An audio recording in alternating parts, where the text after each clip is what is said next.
नमस्कार दोस्तों, मैं सुप्रिया स्वागत करती हूँ आपका डिकोड एग्जाम के डेली करंट अफेयर की क्लास में। दोस्तों, आज हम अपनी करंट अफेयर की क्लास में डिस्कस करेंगे 14 नवंबर से रिलेटेड करंट अफेयर को। तो चलिए दोस्तों, जल्दी से आप सभी लोग सेशन से जुड़ जाइए। सेशन को आप सब लोग शेयर कर दें और जैसा कि मैं उम्मीद कर रही हूँ आप सब लोग बहुत ही अच्छे से होंगे और अच्छे से अपनी प्रिपरेशन कर रहे होंगे। इसी के साथ साथ डेली करंट अफेयर के आप नोट्स बना सके, इसके लिए जो है आपको डेली करंट अफेयर की पीडीएफ जो है प्रोवाइड किया जाता है टेलीग्राम ग्रुप पे, जिसका लिंक डिस्क्रिप्शन बॉक्स में दिया हुआ है। तो वहां से आप दोस्तों डिकोड एग्जाम के टेलीग्राम ग्रुप को ज्वाइन कर लीजिए, जहां आपको डेली जो है डेली करंट अफेयर की पीडीएफ मिलेगी। पीडीएफ को डाउनलोड करके अपने शॉर्ट नोट्स बनाइए, रिवीजन करिए और इसी के साथ साथ कोशिश करिए कि डेली करंट अफेयर के सेशन को रेगुलर फॉलो करिए, क्योंकि करंट अफेयर से रिलेटेड बहुत सारे क्वेश्चन आपके एग्जाम में डायरेक्ट पूछे जाते हैं। तो आइए दोस्तों स्टार्ट करते हैं अपनी क्लास स्टार्ट करूं उसके पहले कहना चाहूंगी कि जल्दी से चैनल को सब्सक्राइब कर लीजिए और बेल आइकन को प्रेस कर लीजिए। इससे आपको चैनल से रिलेटेड हर क्लास की वीडियो का प्रॉपर नोटिफिकेशन मिलेगा और आपकी कोई भी क्लास मिस नहीं होगी।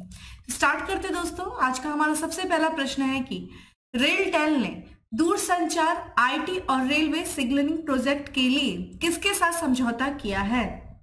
तो बताइए रेलटेल ने किसके साथ समझौता किया दोस्तों? ऑप्शंस आपके सामने।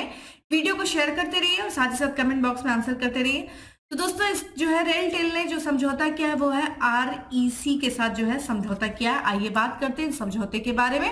तो यहाँ पे आरईसी लिमिटेड ने दोस्तों अगले 5 वर्षों के लिए, ठीक है, रेलटेल की ओर से क्रियान्वित की जाने वाली अवसंरचना परियोजना के लिए वित्तीय सहायता के रूप में 30,000 करोड़ रुपए तक की बढ़ोतरी के संबंध में रेलटेल के साथ समझौते ज्ञापन पर हस्ताक्षर किया है। ठीक है, तो यहाँ पे जो है ठीक है, आरईसी लिमिटेड ने जो है किसके साथ समझौता किया या फिर रेलटेल ने जो है आरईसी लिमिटेड के साथ समझौता किया है। ठीक है, और ये जो है किस संबंध में? तो लगभग जो है इन दोनों के बीच में एक तरीके से 30,000 करोड़ रुपए की बढ़ोतरी के संबंध में ये समझौते ज्ञापन पर हस्ताक्षर किया गया और ये समझौता अगले 5 वर्षों तक के लिए होगा।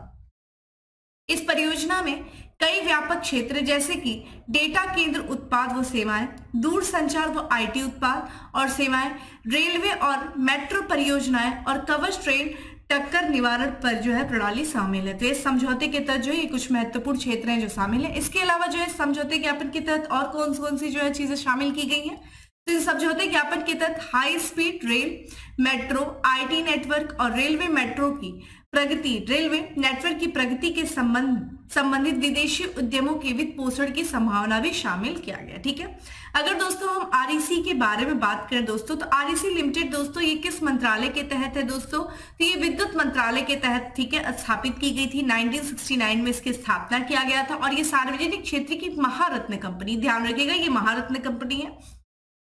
और वही रेलटेल की बात करें दोस्तों तो ये रेल मंत्रालय के अधीन आती है और ये मिनी रत्न कंपनी है। ठीक है, तो ये ध्यान रखिएगा दोस्तों कि ये पूछा जाता है दोस्तों कि महारत्न कंपनी, कई बार मैंने आपसे पूछा भी और आंसर आप लोगों ने बताया कि कितनी महारत्न कंपनियां कौन कौन सी है। ठीक है, तो यहाँ पे आरईसी की बात करें तो ये महारत्न कंपनी है, विद्युत मंत्रालय के तहत है और इसने जो है रेलटेल के साथ समझौता किया है। तो रेलवे क्षेत्र में, ठीक है, जितनी भी चीजें हैं और संरचना से लेकर के, ठीक है, आईटी उत्पाद से लेकर के दूर संचार सेवाओं के बीच, ठीक है, इन सब चीजों को बढ़ोतरी देने के लिए, ठीक है, इन दो चीज जो है इन दो सार्वजनिक क्षेत्र की कंपनियों ने आपस में समझौता ज्ञापन किया है। ठीक है, अगले प्रश्न की तरफ बढ़ते हैं। अगला प्रश्न है दोस्तों कि निर्यात को बढ़ावा देने के लिए हाल ही में किस राज्य ने अपनी पहली निर्यात प्रोत्साहन नीति को मंजूरी दिया है? तो किस राज्य ने अपनी पहली निर्यात प्रोत्साहन नीति को मंजूरी दिया है दोस्तों हाल फिलहाल में? ठीक है, उद्देश्य क्या है? निर्यात को बढ़ावा देना, ठीक है, एक्सपोर्ट को बढ़ावा देने के लिए किस राज्य ने? तो ऑप्शन आपके सामने दोस्तों और इसका करेक्ट आंसर है महाराष्ट्र। ठीक है, महाराष्ट्र सरकार ने। तो यहाँ पे महाराष्ट्र में, ठीक है, जो राज्य मंत्रिमंडल है उन्होंने निर्यात को बढ़ावा देने के लिए राज्य की पहली जो है निर्यात प्रोत्साहन नीति है उसको मंजूरी दिया है। ठीक है, और ये नीति दोस्तों कब से लागू की जाएगी? तो 2027 से 28 तक जो है ये नीति लागू की जाएगी। और इसमें कितनी उम्मीद है इस नीति के तहत जब ये लागू किया जाएगा तो कितना लगभग जो है राज्य सरकार उम्मीद कर रही है? तो ये 25,000 करोड़ रुपए का जो है निवेश होने का जो है उम्मीद किया जा रहा है राज्य सरकार के द्वारा। धनगर समाज के उत्थान की योजना को प्रभावी ढंग से क्रियान्वित करने के लिए मुख्यमंत्री की अध्यक्षता में एक अधिकार प्राप्त समिति नियुक्त करने का भी निर्णय लिया गया है इसी के तहत। ठीक है, तो ये ध्यान रखिएगा दोस्तों, हाल फिलहाल में, ठीक है, निवेश को बढ़ावा देने और निर्यात को प्रोत्साहन देने के लिए महाराष्ट्र की सरकार ने, ठीक है, अपनी पहली जो है निर्यात नीति को क्या किया है, मंजूरी दिया है। और ये निर्यात नीति जो है दोस्तों ये 2027 से 28 के बीच में लागू की जाएगी। आइए कुछ अन्य महत्वपूर्ण तथ्य हैं जो हाल फिलहाल में अन्य जो है राज्यों से संबंधित है। जैसे कि गोवा में अभी हाल ही में जो है 37वां राष्ट्रीय खेल का आयोजन किया गया और उसमें 200 से अधिक पदक के आंकड़े पार करने वाली जो पहली टीम बन गई दोस्तों महाराष्ट्र बन गई, महाराष्ट्र ने पदक जीता। यहाँ पे मेगा प्रोजेक्ट का समर्थन करने के लिए ग्रीन क्लाइमेट फंड स्थापित करेगा, कौन करेगा दोस्तों, तमिलनाडु करेगा। राज्य सरकार ने स्मार्ट स्कूल स्मार्ट ब्लॉक कार्यक्रम शुरू किया है, किस राज्य सरकार ने, उत्तराखंड राज्य सरकार ने। सैयद मुश्ताक अली ट्रॉफी 2023 का खिताब जीता है, किसने जीता, पंजाब ने जीता है। ग्लोबल रिस्पॉन्सिबल टूरिज्म अवार्ड 2023 से सम्मानित किया गया, किसे किया गया, किस राज्य को, केरल को किया गया, ठीक है। अगला प्रश्न है दोस्तों कि निम्न में से किस अभिनेता को यूपीआई सुरक्षा राजदूत के रूप में नामित किया गया है, तो बताइए यूपीआई सुरक्षा राजदूत के रूप में किस अभिनेता को नामित किया गया। ऑप्शंस आपके सामने दोस्तों, जल्दी से आंसर करें। और इसका करेक्ट आंसर है दोस्तों पंकज त्रिपाठी को, ठीक है, करेक्ट आंसर इस सी है। तो अभी national payment corporation of India है दोस्तों, उसने जो अभिनेता पंकज त्रिपाठी को जो यूपीआई सेफ्टी एम्बेसडर है उस रूप में नियुक्त करने की घोषणा किया गया है, ठीक है, किसके द्वारा किया गया, एनपीसीआई के द्वारा किया गया। तो यूपीआई सेफ्टी एम्बेसडर दोस्तों किसे नामित किया गया, नियुक्त किया गया, तो अभिनेता पंकज त्रिपाठी को किया गया। तस्वीर आप इनकी स्क्रीन पे देख रहे हैं, ठीक है। और यहाँ पे इसका उद्देश्य क्या है, तो डिजिटल भुगतान प्लेटफॉर्मों पर जो सुरक्षा जागरूकता है उसको मजबूत करने के उद्देश्य से जो है इन्हें एम्बेसडर के रूप में नियुक्त किया गया है। ये कदम डिजिटल भुगतान प्लेटफॉर्मों विशेष रूप से यूनाइटेड पेमेंट इंटरफेस की सुरक्षा और संरक्षा के संबंध में चल रही चर्चाओं के मद्देनजर जो है उठाया गया है। एनपीसीआई की यूपीआई, रूपे, आईएम पे जैसी पहल शहर और गांव सहित भारत के सुदूर कोनों तक पहुंचती है। अगर दोस्तों बात करें national payment corporation of India जिसके द्वारा जो है इनको एम्बेसडर नियुक्त किया गया है, तो दोस्तों ये ध्यान रखिएगा ये भारत में खुदरा भुगतान और निपटान प्रणाली को संचालित करने के लिए दोस्तों ये भारतीय रिजर्व बैंक और इंडियन बैंक एसोसिएशन के द्वारा की गई एक पहल है। तो ध्यान रखिएगा ये जो एनपीसीआई की जो स्थापना की गई थी दोस्तों, यानी कि national payment corporation of India, ये भारतीय देश के सेंट्रल बैंक और इंडियन बैंक एसोसिएशन के द्वारा जो है संयुक्त रूप से इसको शुरू किया गया था। इसका जो संगठन है यानी कि इसको जो स्थापित किया गया था 2008 में स्थापित किया गया था, किसके तहत किया गया था, तो भुगतान और निपटान प्रणाली अधिनियम 2007 के तहत जो है इस संगठन की स्थापना की गई थी। साथ ही साथ देखा जाए दोस्तों ये एक गैर लाभकारी कंपनी यानी कि लाभकारी कंपनी नहीं है। एनपीसीआई अधिनियम जो है कंपनी अधिनियम 2013 की धारा 8 के तहत ये लाभकारी कंपनी के रूप में नहीं शामिल है, यानी कि एक गैर लाभकारी कंपनी है। किस धारा के तहत, धारा 8, किसके तहत, कंपनी अधिनियम 2013 के तहत। तो एक एक लाइन इसमें से इंपॉर्टेंट है। तो यहाँ पे दोस्तों ध्यान रखिएगा पंकज त्रिपाठी को यूपीआई सेफ्टी एम्बेसडर बनाए गए एमपीसीआई के तहत, ठीक है, एमपीसीआई के द्वारा। अगले प्रश्न की तरफ बढ़ते हैं। आईबीएम यानी कि इंटरनेशनल बिजनेस मशीन और अमेजन वेब सर्विसेज ने किस शहर में एक इनोवेशन लैब लॉन्च किया है, तो आईबीएम ने और यहाँ पे जो है अमेजन, ठीक है, ध्यान रखिएगा अमेजन वेब सर्विसेज ने कहाँ पे किस शहर में एक इनोवेशन लैब जो है लॉन्च किया है। ऑप्शंस आपके सामने है दोस्तों, इसका करेक्ट आंसर है कर्नाटक की राजधानी बेंगलुरु में। तो यहाँ पे जो आईटी प्रमुख कंपनी है दोस्तों आईबीएम, जिसे हम इंटरनेशनल बिजनेस मशीन के नाम से जानते हैं, और अमेजन वेब सर्विसेज ने पारस्परिक ग्राहकों के संचालन को सुविधाजनक बनाने और जनरेटिव आर्टिफिशियल इंटेलिजेंस से मूल्य प्राप्त करने हेतु अपनी सेवा के विस्तार की घोषणा की है। और इसी सहयोग को दोनों ने एक दूसरे के साथ जो है समझौता किया, और इसी सहयोग को सुविधाजनक बनाने के लिए आईबीएम ने बेंगलुरु में आईबीएम क्लाइंट, ठीक है, एक्सपीरियंस सेंटर में, ठीक है, AWS के साथ मिलकर इनोवेशन लैब का क्या किया है दोस्तों, ठीक है, उद्घाटन किया है। ठीक है, तो किस उद्देश्य से, तो यहाँ पे जो इनके पारस्परिक जो ग्राहक है उनके संचालन को सुविधाजनक बनाने के लिए और जनरेटिव आर्टिफिशियल इंटेलिजेंस से मूल्य प्राप्त करने के लिए, ठीक है, अपने सेवाओं का विस्तार किया। और इसी सेवा के विस्तार के तहत इन्होंने जो है बेंगलुरु में इनोवेशन लैब का उद्घाटन किया है। किसने किसने, आईबीएम ने और AWS ने मिलकर। इस सहयोग का उद्देश्य क्या है, तो संयुक्त मूल्य प्रस्ताव की पूरी क्षमता का प्रदर्शन करना है जो आईबीएम और जो है AWS दुनिया भर के हमारे ग्राहकों को प्रदान करते हैं। ठीक है, इन पहलों को बैंकिंग और वित्तीय सेवाओं, ऑटोमेटिव, विनिर्माण ऊर्जा और उपयोगिताएं, यात्रा और परिवहन और स्वास्थ्य सेवाएं सहित विभिन्न क्षेत्रों में नवाचार में तेजी लाने के लिए जो है डिजाइन किया गया। तो ये जो इनोवेशन लैब है दोस्तों, वो क्या करेगा, नए जो है इनोवेशन जो है लेकर के आएगा, तेजी लाएगा, नए नए डिजाइन लाएगा। किसमें दोस्तों, ऑटोमेटिव के क्षेत्र में, ठीक है, विनिर्माण के क्षेत्र में, बैंकिंग और जितने भी फाइनेंशियल एक्टिविटीज है उनके क्षेत्र में, ठीक है, यहाँ पे ध्यान रखिएगा, यातायात, परिवहन, हेल्थ के भी सेक्टर में, ठीक है, इनोवेशन लाने का प्रयास किया जाएगा इस इनोवेशन लैब के द्वारा, जो कि IBM, ठीक है, यानी कि इंटरनेशनल बिजनेस मशीन, और अमेजन, यहाँ पे बात करें दोस्तों अमेजन वेब सर्विसेज के द्वारा जो इनोवेशन लैब का उद्घाटन किया गया है बेंगलुरु में। अगला प्रश्न है दोस्तों कि किस देश के प्रधानमंत्री एंटोनिया कोस्टा ने अपने पद से इस्तीफा दे दिया है। तो भ्रष्टाचार के आरोप जो इनके पे लगे थे एंटोनिया कोस्टा ने, उसके बाद जो है इन्होंने अपने पद से जो है इस्तीफा दे दिया है। और ये किस देश के प्रधानमंत्री है दोस्तों, देखिए पुर्तगाल, ग्रीस, ब्राजील, चिली, कहाँ के हैं, जल्दी से आंसर करें आप लोग। और इसका करेक्ट आंसर है दोस्तों पुर्तगाल, ठीक है, पुर्तगाल के जो है ये प्रधानमंत्री हैं एंटोनियो कोस्टा, जिन्होंने अपने पद से जो है इस्तीफा दे दिया है। इनकी तस्वीर आप स्क्रीन पे देख रहे हैं। और इन्होंने जो है भ्रष्टाचार के आरोप के चलते जो पुर्तगाल के राष्ट्रपति हैं मार्सेलो रेबेलो डी सूजा, उनको जो है अपना इस्तीफा पत्र सौंप दिया है। इन्होंने देखा जाए जो पुर्तगाली प्रधानमंत्री हैं उनसे जो चीफ ऑफ स्टाफ वाइटर एस्कोरिया की गिरफ्तारी के बाद उन्होंने क्या किया, ये इस्तीफा पत्र दिया है। और ये 2015 में जो है ये पुर्तगाल के जो है प्रधानमंत्री बने थे। और इन पर जो भ्रष्टाचार के आरोप में देखिए कई सारे जो है भ्रष्टाचार के आरोप इनसे किससे संबंधित है। तो यहाँ पे जो उत्तरी पुर्तगाल है वहां पे लिथियम अन्वेषण रियायतों और देश के जो दक्षिणी तट पर, ठीक है, साइंस में एक हाइड्रोजन ऊर्जा उत्पादन संयंत्र और डेटा सेंटर से संबंधित जो है इन पर आरोप लगे थे। इसी आरोप के चलते इन्होंने, यानी कि पुर्तगाल के जो प्रधानमंत्री हैं एंटोनियो कोस्टा, उन्होंने अपना जो है इस्तीफा पत्र वहां के राष्ट्रपति को दे दिया। तो यहाँ पे बात करते दोस्तों पुर्तगाल, राजधानी लिस्बन है और यहाँ के राष्ट्रपति वर्तमान में कौन है, तो मार्सेलो रेबेलो डी सूजा जो है वो यहाँ पे राष्ट्रपति हैं, ठीक है, चूंकि प्रधानमंत्री ने यहाँ पे इस्तीफा दे दिया। चूंकि बात करें पुर्तगाल की यानी कि कंट्री की, तो आइए इसी के साथ साथ एक और भी कंट्री यानी कि रूस ने दोस्तों अभी हाल फिलहाल में क्या स्टेप उठाया, इसने जो व्यापक परमाणु प्रशिक्षण प्रतिबंध है यानी कि CTBT जिसे हम, ठीक है, कंप्रिहेंसिव, ठीक है, यहाँ पे जो है जो कि यहाँ पे जो परमाणु परीक्षण जिसको हम बोलते हैं परमाणु प्रशिक्षण प्रतिबंध संधि, ठीक है, इससे जो है ये बाहर होने की घोषणा कर दिया है, ठीक है, किसने, रूस ने किया है।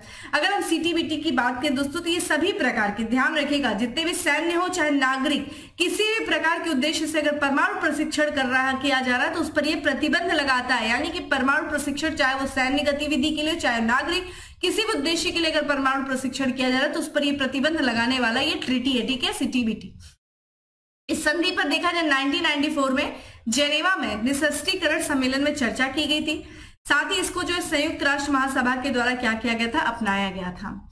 CTBT की बात करें दोस्तों तो इस पे जो है 187 देशों ने हस्ताक्षर किया था, लेकिन इसको अनुमोदित जो किया गया था मात्र जो है 178 देशों के द्वारा इसको अनुमोदित किया गया था। और लेकिन ये अभी तक लागू नहीं किया जा सका है क्योंकि अभी तक जो है 8 देश जो है इस पर हस्ताक्षर और अनुमोदन नहीं किए, जिस कारण से ये जो है लागू नहीं हो पाया। कौन कौन से देशों ने जो है इस पर हस्ताक्षर किया लेकिन पुष्टि नहीं किया है, तो यहाँ पे बात करें दोस्तों चीन ने, मिस्र ने, ईरान ने और इजराइल ने चूंकि इस पर हस्ताक्षर किया लेकिन इसकी पुष्टि नहीं की है। वहीं उत्तर कोरिया, भारत और पाकिस्तान ने इस पर हस्ताक्षर भी नहीं किया है।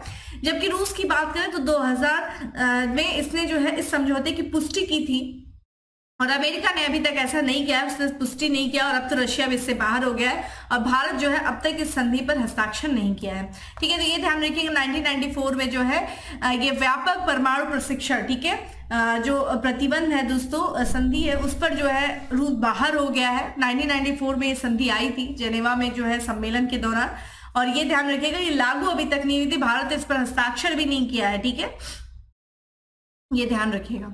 अगला प्रश्न है कि हाल ही में किसके द्वारा सुप्रीम कोर्ट में मिट्टी कैफे का उद्घाटन किया गया है। तो सुप्रीम कोर्ट में मिट्टी कैफे का उद्घाटन किसके द्वारा किया गया है बताइए। तो ये किया गया CJI यानी कि chief justice of India DY Chandrachud के द्वारा जो है मिट्टी कैफे का उद्घाटन सुप्रीम कोर्ट में किया गया है। तो यहाँ पे जो चीफ जस्टिस ऑफ इंडिया है दोस्तों DY चंद्रचूड़, उन्होंने सुप्रीम कोर्ट में मिट्टी कैफे का उद्घाटन किया है। दोस्तों मिट्टी कैफे की बात करें तो ये बड़ी ही अलग तरीके की कैफे है क्योंकि इसका जो संचालन किया जाता है दोस्तों ये दिव्यांग लोगों के द्वारा किया जाता है और ये विभिन्न देशों में जो है इसके जो है 38 आउटलेट है, ठीक है, आउटलेट है और इसका जो प्रबंधन किया जाता है वो दृष्टि बाधित लोगों के द्वारा किया जाता है, जिन्हें उन्हें जो है कौन सी जो है सेरेब्रल पाल्सी है, ठीक है। जो प्रबंधक हैं जो इसके वो दृष्टि बाधित है और उन्हें देखा जाए सेरेब्रल पाल्सी जो कि बीमारी है वो है।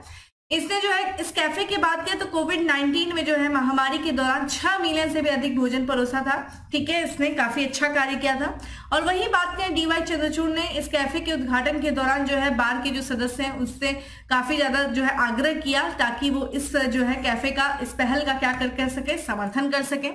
मिट्टी कैफे का जो उद्घाटन समारोह में सांकेतिक भाषा में राष्ट्रगान की प्रस्तुति भी की गई।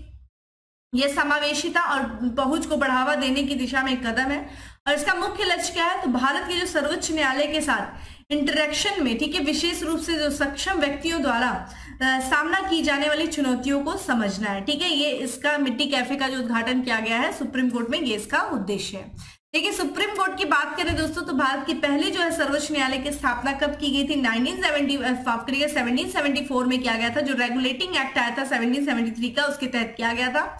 और इसको पहले कलकत्ता सर्वोच्च न्यायालय के नाम से जाना जाता था। और इसमें एक मुख्य न्यायाधीश थे और 3 जो है अतिरिक्त न्यायाधीश थे। और आप मुझे बताएंगे कि मुख्य न्यायाधीश कौन थे, पहले मुख्य न्यायाधीश, और 3 अन्य सदस्य कौन से थे।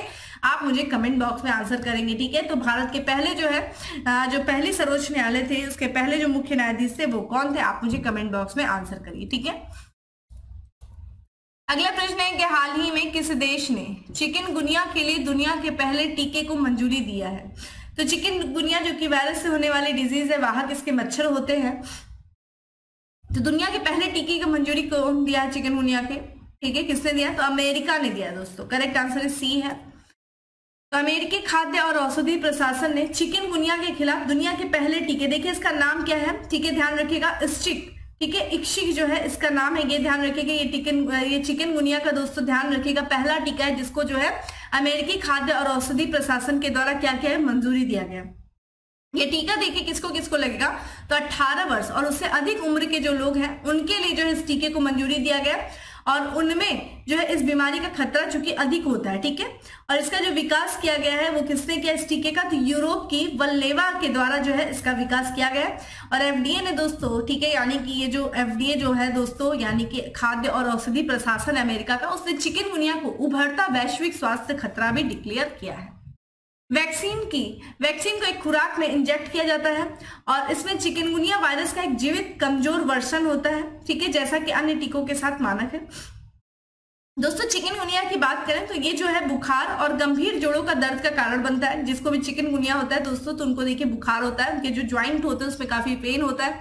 और ये जो चिकनगुनिया जो ये फीवर है ये ज्यादातर कहाँ पे प्रचलित है, तो अफ्रीका में प्रचलित है, दक्षिण पूर्वी एशिया में, अमेरिका के कुछ हिस्सों में, उष्णकटिबंधीय और उपोष्णकटिबंधीय क्षेत्रों में ये अधिक प्रचलित है। चिकनगुनिया शब्द कहाँ से आया दोस्तों, ये दक्षिण जो है तंजानिया की कीमा कोंडे भाषा के एक शब्द से लिया गया जिसका अर्थ क्या होता है दोस्तों, विकृत हो जाना। और ये तंजानिया में ही सबसे पहले इस डिजीज को देखा गया था। पहली बार जो है चिकनगुनिया की जो पहचान की गई थी वो 1952 में तंजानिया में ही किया गया था। और ये संक्रमित जो है मच्छरों से फैलने वाला एक वायरस है, तो कि वायरस है और इसका जो वाहक कौन होता है, वेक्टर कौन होता है दोस्तों, मच्छर होते हैं, ये ध्यान रखिएगा। और ये कौन सा वायरस है, तो ये एक राइबोन्यूक्लिक एसिड वायरस है जो कि ध्यान रखिएगा किस फैमिली से रिलेटेड है, तो ये टोगाविरिडी फैमिली के अल्फा वायरस जीनस से संबंधित है। ये क्या कारण बनता है, अगर चिकनगुनिया बुखार का कारण बनता है, जोड़ों के दर्द का कारण बनता है और सबसे ज्यादा ये घातक नवजात जो शिशु होते हैं उनके लिए बहुत घातक बीमारी होती है। अन्य लक्षण कौन से होते हैं दोस्तों, तो शरीर में चकत्ते पड़ जाते हैं, सिर दर्द होता है, मांसपेशियों में दर्द शामिल है और महीनों तक जो है जोड़ों में दर्द होता है, सालों तक भी जोड़ों में दर्द बना रहता है। वर्तमान समय में इसके संक्रमण की बात करें तो लगभग 110 से अधिक देश जो है इससे संक्रमण से जो है प्रभावित है। तो ये ध्यान रखिएगा चिकनगुनिया का पहला टीका जो है अमेरिका के द्वारा क्या किया गया, मंजूरी दिया गया है, जिसका नाम क्या है, ठीक है, इश्चिक जो है इसका नाम है, ये ध्यान रखिएगा, ठीक है।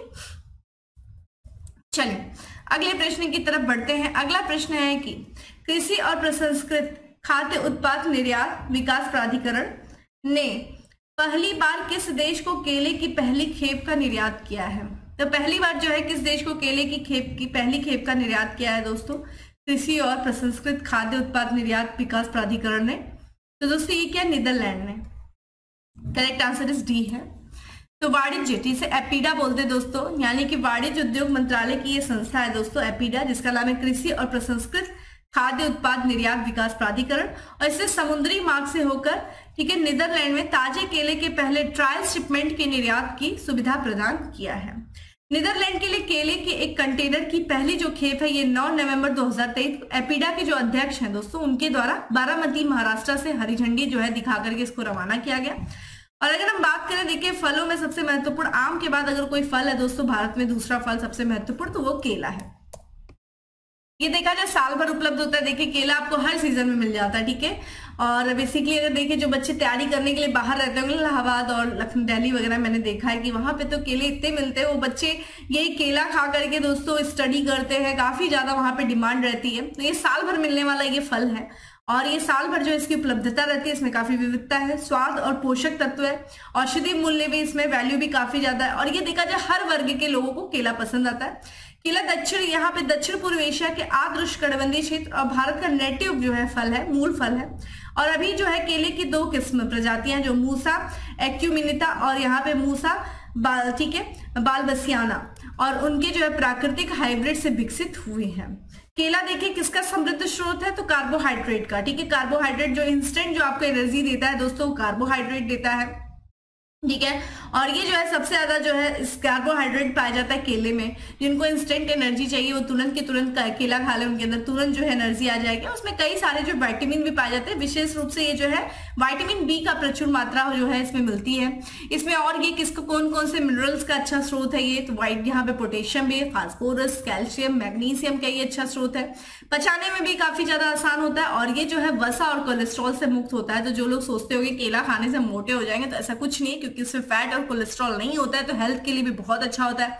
भारत जो कि दुनिया का सबसे बड़ा उत्पादन करता भी ये केले का, सबसे ज्यादा जो उत्पादन भारत में ही होता है।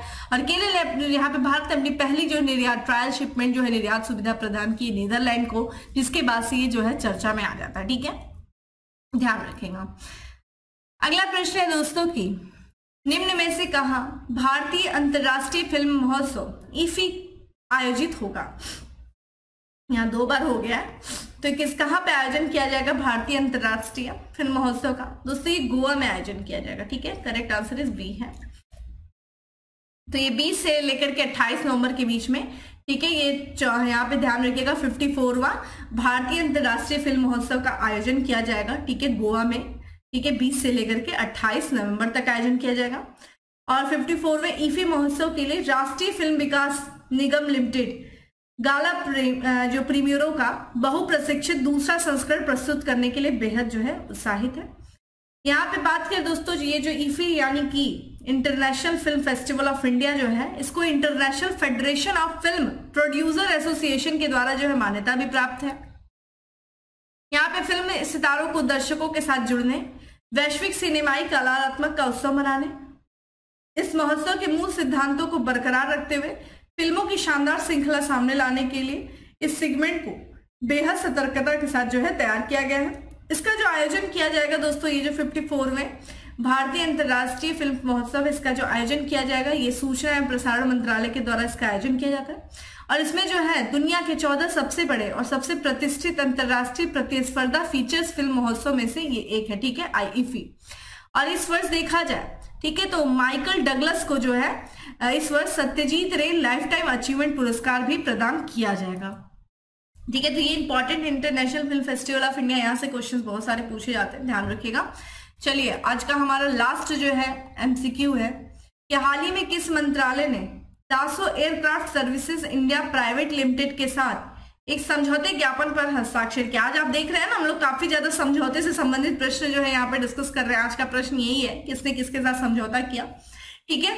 तो यहाँ पे दासो aircraft services India private limited ने जो है किसके साथ समझौता किया है दोस्तों, किस मंत्रालय के साथ किया है? रक्षा मंत्रालय, केंद्रीय कौशल विकास मंत्रालय, गृह मंत्रालय, सड़क एवं परिवहन मंत्रालय। कौन से मंत्रालय के साथ दोस्तों? तो इसका करेक्ट आंसर है बी है, ठीक है, केंद्रीय कौशल विकास मंत्रालय के साथ जो है समझौता ज्ञापन किया है। तो केंद्रीय कौशल विकास मंत्रालय ने, ठीक है, विमानन क्षेत्र के जो दीर्घावधि प्रशिक्षण प्रदान करने के लिए, यहाँ पे देखिए कि विमानन जो क्षेत्र होता है, जो सिविल क्षेत्र होता है दोस्तों, सिविल एविएशन का जो क्षेत्र होता है, उसमें जो ट्रेनिंग दी जाती है दोस्तों, ट्रेनिंग प्रदान करने वाली कंपनी है, ठीक है, दासो aircraft services India private limited, उसके साथ जो समझौता किया है किसने? केंद्रीय कौशल विकास मंत्रालय ने। और ये जो प्रशिक्षण दिया जाएगा, ये जो ट्रेनिंग दी जाएगी, ये कानपुर के भारतीय कौशल संस्थान में जो है ये ट्रेनिंग प्रदान किया जाएगा। मंत्रालय इस संस्था की स्थापना कौशल की गुणवत्ता बढ़ाने के लिए जो है कर रहा है। मंत्रालय ने कंप्यूटर, ठीक है, न्यूमेरिकल कंट्रोल मशीन के बारे में प्रशिक्षण के लिए हिंदुस्तान एरोनॉटिकल्स लिमिटेड के साथ जो एक समझौता ज्ञापन किया है। तो देखिए यहाँ पे जो विमानन क्षेत्र में ट्रेनिंग देने के लिए दासों के साथ समझौता किया। वही बात करें, ठीक है, मंत्रालय ने, ये जो कौशल विकास मंत्रालय है दोस्तों, इसने कंप्यूटर न्यूमेरिकल कंट्रोल मशीन के बारे में प्रशिक्षण देने के लिए हिंदुस्तान एरोनॉटिक्स, ठीक है, एरोनॉटिकल्स लिमिटेड के साथ समझौता किया, ठीक है। और कानपुर के भारतीय प्रौद्योगिकी संस्थान के भी साथ इसने एक समझौता किया है। इस समझौते पे जो हस्ताक्षर किया गया, ठीक है, ये नई दिल्ली में किया गया, ठीक है, किसकी उपस्थिति में? तो कौशल विकास और उद्यमिता मंत्री, ये दोस्तों धर्मेंद्र प्रधान, उनकी उपस्थिति में ये समझौते हुए हैं। यहाँ तो विभिन्न जो है ट्रेनिंग देने के लिए केंद्रीय कौशल विकास मंत्रालय ने कई सारे संस्थाओं के साथ समझौता किया, जिसमें से कुछ महत्वपूर्ण समझौते थे जिनको हम लोगों ने डिस्कस किया।